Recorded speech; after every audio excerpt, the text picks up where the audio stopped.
துவாரகா நகரம் ஏன் கடலுக்குள் மூழ்கியது? அதற்கான காரணம் தெரியுமா? மகாபாரத போர் முடிந்த பிறகு கிருஷ்ணர் துவாரகா நகரை ஆட்சி செய்தார்.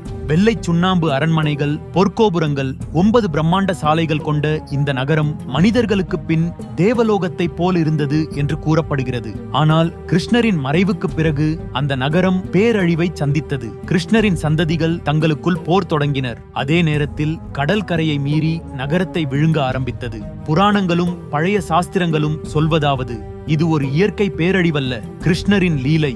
என் அவதாரம் முடிந்துவிட்டது, மனிதர்கள் தங்களை சோதிக்கட்டும் என்ற அவரது தீர்மானம். 2000 ஆண்டு இந்தியாவின் கடற்படை ஆராய்ச்சியில் குஜராத் கடற்கரையில் கடலுக்குள் மூழ்கிய நகரத்தின் சுவடுகள் கண்டுபிடிக்கப்பட்டது. பாறை கட்டிடங்கள், வீதி அமைப்புகள், பழைய தூண்கள் அனைத்தும் கிருஷ்ணரின் துவாரகாவே என்கிறார்கள். மனிதர்களால் கட்டப்பட்டு கடலால் விழுங்கப்பட்ட நகரம். இன்று துவாரகா கிருஷ்ணரின் மறைவின் புனித நினைவு சின்னமாக கடலுக்குள் உறங்கிக் கொண்டிருக்கிறது.